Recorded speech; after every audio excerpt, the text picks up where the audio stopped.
Welcome back to another video. In today's video, we're going to cover understanding different types of Forex orders. This is a crucial topic that a lot of people have been asking for, so let's get started. First thing first, please read the disclaimer below. Please pause the video, and once you've read it, please continue with the video.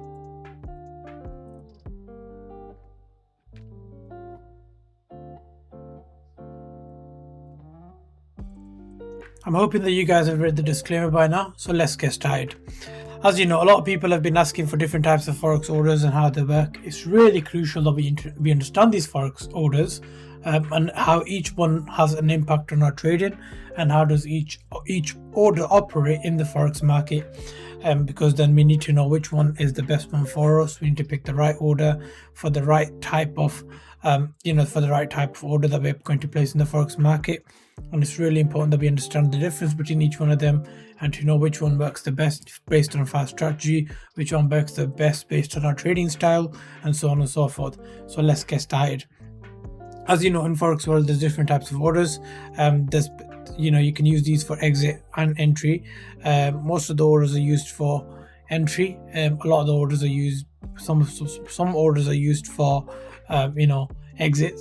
Some orders for used for profit. So there's different types and how each one of them works. They all have their own purpose. They all have their own speciality. There's pros and cons for each one of them. So we'll be covering them in this video, and I'll be also giving the examples of how each order works. So it gives you a better understanding of everything. So the types of orders. The first type of order, and this is probably the most famous one, is the instant market order. As you know, market orders are instant. So there's a button here that says buy, and there's a button here that says sell. And as soon as we press that buy or sell button, it means that we're instantly in the market. So for this order, wherever the price is, if we're looking to buy the market, we'll be pressing buy and we'll be instantly in the market. So the execution is immediate and is filled as soon as possible. And if you're looking to sell the market, again, the execution is immediate and we'll be in the market, and our order will be executed straight away. Now, there's other types of orders like the limit orders. Now, these could be at a certain price above or below, depending on the direction we're going. So let's just say that if we're looking for sell limit, as you know, sells are above us, so we'll be placing a sell order above. If we're looking for buy limit, so for instance here, if we've got a sell limit on top of this candle here, as you can see, this red candle here, when we put sell limit on here, this candle would tag us in and the market would go down. Now a buy limit would be we'd place a buy limit here.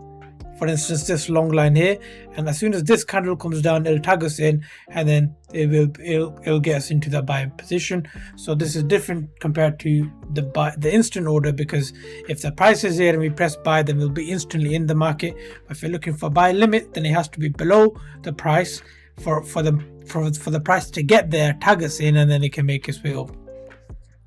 Again, the stop orders, they're very similar to limit orders, but these are in the direction of what we're trading. So let's just say if we put a sell stop, let's just say if we're on this candle here, right? And now we've put a sell stop for this candle to be broken below. So we'll put a sell stop here, and then this candle, as soon as it breaks below, the still sell stop would be activated, and then we'll ride the trend downwards. Similar for buy stops. Let's just say if you've put a buy stop here, when the price goes down, it comes back up, it tags our buy stops in, it takes us all the way up. So it's really important that we know which ones which.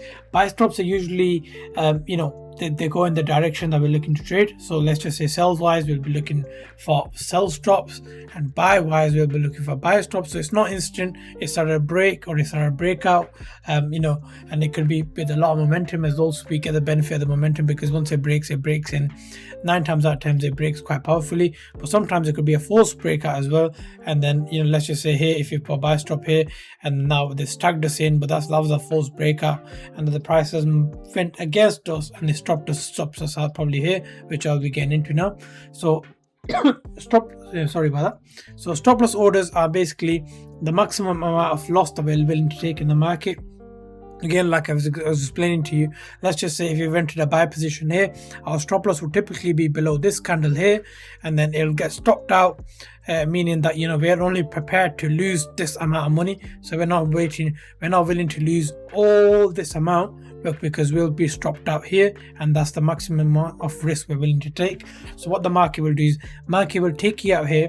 You will only take the loss that up to this amount here, so you won't be in the drawdown for a long period of time, and it'll stop you out where you're willing to stop, and it'll stop you at the maximum risk that you're willing to take. Take profit orders. Right, this is a really interesting one, probably the best one out of them all, because obviously we want to be in the profit and not hitting our stop losses. So profit's really important in the forex market. Let's just say we've entered a buy position here, and our take profit was above this structure here. So when the market reaches our take profit point here, it will stop us out. The profit up to this amount, we'll get that, so that will be in our account, in our forex trading account, and then we'll make a profit off of our buy prediction as we anticipated. So we set stop losses and take profits. Stop losses are to stop the loss in case it goes wrong. Take profit is to take the amount of profit when it gets to a certain point, and that's where we exit the market in profit. Trailing stop loss orders. A lot of people like to use trailing stop loss orders, but what happens is you use this to secure your profit. So let's just say we've entered a buy position on this candle here, and now we're looking to our take profit is there, but as we go up, we're going to secure that, then we're going to secure that. So our market order, or our stop loss for trail stop loss, will move above here to secure that amount, then it'll above here to secure that amount, depending on however behind you want to trail the market. For example, if you want 100 points before the price, then you'll trail the market 100 points before the current price. If you want to trade it 200 points before the market price, you will trail it 200 points before the market price, and then basically you will secure your profit as you go along. The pros of that is that you'll come out in profit. The con is that let's just say you've secured it here, but then this candle stops you out, and you've only made this much profit, and then the market goes up. So there's pros and cons for both sides, but we need to know what they are in order to execute our trades properly, and in order to come out in the best scenario possible. So here's an example that I've picked. This is an example from my own chart, and I've picked this this is USD JPY, and I've picked this to show you a market instant order. So let's just say the price is here. That's where we're going to press the sell button. Now we're instantly in the market at this price here. Our stop loss, as you can tell, is here. So we're going to place our stop loss above that structure, so that we don't get stopped out in case the market does a bit of shuffling, or it goes in a bit of a range. And then our take profit is below here. So as you can tell, we're aiming for, so we're risking that much, and the take profit is there. And as the price goes down, we can possibly trail it here, depending on wherever you want to trail it and what you feel like doing. Trade management is really important, and how you manage your trade is entirely up to you. Each trader is different with how they perceive information, how they execute information, and how they go about trading. So it really goes on the way you trade. It really goes on your trading style. There's no individual or right or wrong way of doing it. It's just your personal preference and how you execute and trade the market. Now this is another example. So like I was saying to you, this is a sell stop example. So let's just say if we're here and we're thinking that the market, it might not go down, if we enter here, it might just stop us out, because we are creating high lows and high highs. So what we'll do is we'll wait for a break of structure, and we'll put a sell stop there. So when the market crosses this here, our sell position will be triggered. So we'll be in the sell position here, because now we know the structure is broken, and our chances are for the trade to go down here are quite high. Whereas up here, we could be selling here, then it goes up, then we could be selling there, then it goes up, and we never know when the market's going to stop. No one knows that, unfortunately. So we are just on our traders, we're just on the trading side of things, we're just predicting the market. So the sell stop will trigger us in, the stop loss will be here, and the take profit will be there. So this is same goes for the buy stops as well. Let's just say if we're down here and none of this is printed, then we'll put a buy stop here for the break of this structure, and then stop loss below here, and then we'll go up from here, ride the trend. We'll probably here take profit here. So it's buy stops and sell stops. They will only trigger or enter you in when the market goes in your direction. So it's not instant, it's when the market goes in your direction. And the chances of your trade working out are quite high in that instance, because the market is now going into your anticipated direction. It might break through this sell with quite for momentum, or it might be quite powerful, and it breaks through and it just goes to take profit. Or sometimes you can have a false break as well. Let's just say if the market breaks the structure because they know that the people are going to sell down here if the structure is broken. Now what they'll do is they'll go down here, they'll enter your positions, and then it'll be like a false move, and then they'll go back up and take your stop loss out. So this is the risk for trading. No one knows what's going to happen, unfortunately, and we're only there to predict what's going to happen, and we're only there to execute trades and decide that we're going to get stopped out by our stop loss being hit or by our take profit being hit. So it's really important that we understand how everything works. Now here's another example. Now these are the limit orders. Limit orders are different to the stop orders. The reason being is because limit orders, let's just say if the price is here and we're looking to sell at this point here, because we can see that it felt the market's been rejecting this point a few times. So we put a sell limit here. Now what the market will do is it'll only trigger you in when the price goes up to your sell limit. Then that's the only point you'll be triggered in. So you're not entering instantly. You're waiting for a better price, and then it's going to trigger you in when it gets to that certain price at your desired level. Now there's pros to this, is because you get a better entry, and you'll have a smaller stop loss, and you'll have better more profit if the trade goes in your direction. The con is that, let's just say if the price just moves down, and because we were waiting for a better price, and the price just goes boom boom boom straight into a take profit, and then we've lost out on this whole move because we waited for a couple of pips to we waited for the price to get at a better price point, and by a couple of pips we've missed the entry, and now with the traders gone in our direction.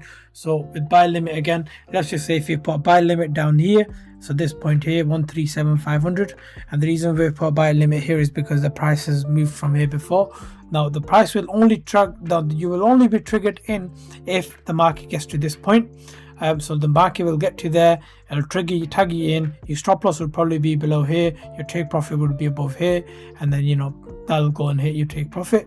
So limit orders sell limits are above the current price, and buy limits are below the current price. So we need to understand this. So it's not instant, and that's the difference. Now in this, I hope that you guys have understood a lot. There's loads of different types of orders and how they work. I've also given you examples as well. Please refer back to this video if you're confused. Again, we need to understand how each order works, and the benefit of each orders, and what goes the best with our trading style, what goes the best with our strategy. Each type of order has its own advantages and disadvantages, so we need to understand those as well. Again, practice makes perfect. The more you practice, the better you'll get. I can't stress this enough, guys. So please on your spare time, whenever you get a chance, please practice. Please educate yourself as well. Education is really important, because you can't practice without the knowledge. So knowledge, then practice, I would say. So gain as much knowledge as you can. My YouTube channel has a lot of other contents that are really helpful for beginners, and also traders that are slightly experienced. Again, in the Forex market, you can never learn enough. So please carry on learning, please carry on implementing, and please use the proper risk management and use proper trading style, because that's the only way you'll be profitable in the market. Again, each type and each order is different, so traders need to carefully execute their orders and manage their risk properly. Thank you so much for watching, guys. If you have any comments if you have any questions, please drop them in the comment below. Please subscribe to our channel. Please like this video as well. I'll be more than happy to answer your comments if you've got any questions or suggestions. Again, we're on social media platforms as well, like Instagram, Facebook, Twitter, so please give us a follow there, and I hope to see you in the next video. Thank you, guys. Thank you.